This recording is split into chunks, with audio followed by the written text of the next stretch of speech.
JDL and welcome to my channel. Kung hindi pa po kayo nakaka-subscribe sa aking channel, inaanyayahan ko po kayong isubscribe ito at hit nyo na rin po ang notification bell para updated po kayo sa mga videong kagaya nito. Ang ating po pag-uusapan sa content natin ngayon ang aking experience sa pagmamaneho ng 1952 Chevy convertible. Marami pong mga convertible car sa Habana, Cuba or sa buong Cuba. Dahil noong 1959, nagkaroon sila ng revolusyon sa pangunguna ni Fidel Castro. At nung nagkaroon nga po sila ng revolusyon upang it-overthrow ang government, naging maasim o naging hindi maganda ang relasyon ng Cuba at ng bansang Estados Unidos na noong mga panahon na yon ay number 1 sa pagsusupply ng mga sasakyan at mga auto parts.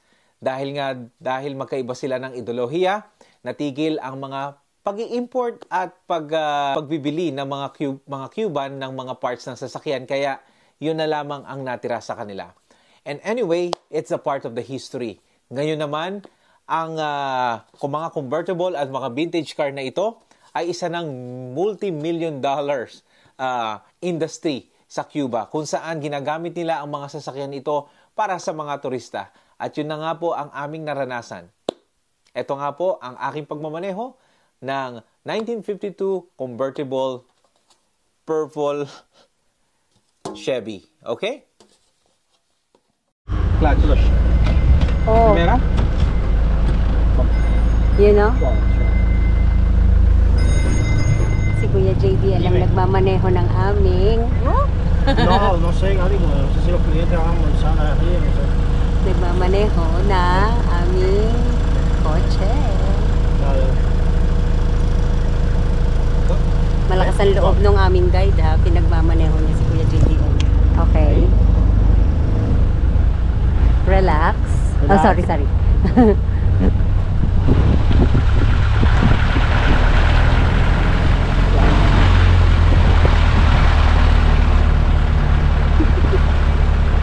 been a while since I drive manual.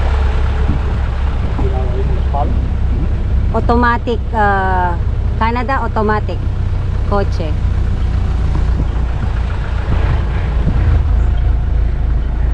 Ha? Dahan-dahan dyan, ha?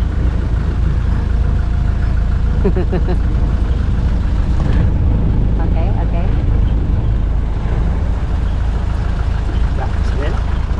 Salida? No, dahan-dahan daw.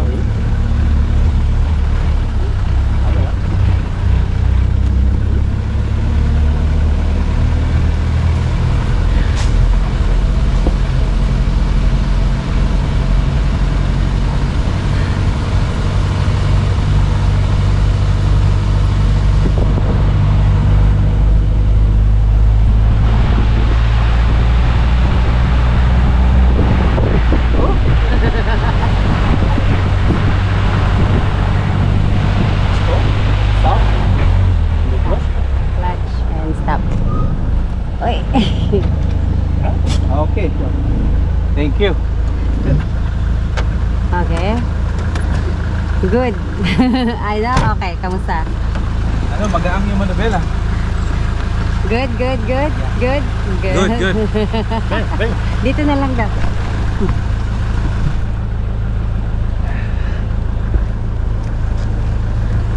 The manubelas, very soft. Ayos ba? Ayos.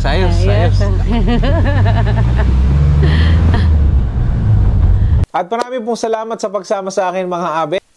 At kung tatanungin niyo po ako sa aking experience, kinakabahan po ako syempre dahil yung po ay vintage car at napakahirap pong palitan yung mga pyesa kung anuman ang mangyayari. Buti na lang ay pinag-adya tayo, walang nangyaring masama. Masasabi ko lang, malambot yung steering wheel, hindi siya power steering, no? Kung natatandaan niyo pa yung power steering, masyado siyang malambot, no? And pero yung gas niya, pagka tinapakan mo yung gas niya, medyo mabigat, no? Kaya mag-iingat ka lang sa pagtabak ng gas, no? Pero yung kanyang clutch, no? Dahil yun ay manual, medyo maganda, quick release siya. And yung preno naman, makapit yung preno. Ang hindi ko lang nasubukan yung pagkakambyo dahil iba yung cambio niya sa gilid. Hindi ko po alam yon. At siguro naintindihan rin niya kaya siya na yung pumihit nung cambio. But anyway, it's a good experience.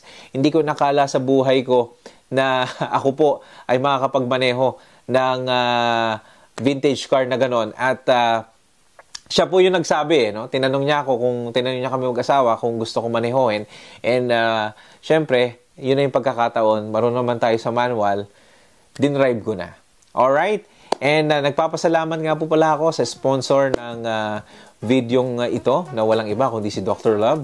And kung hindi pa po kayo nakasubscribe kay Dr. Love, you can try her channel. It's about radio style of live stream kagaya po ng ginagawa ko sa OPM Afternoon Drive. And for more clips, ire-ready ko pa po yung mga videos tour namin with Mrs. JDL in the following weeks. Okay? Marami pong salamat. Best regards, Kuya JDL. Bye!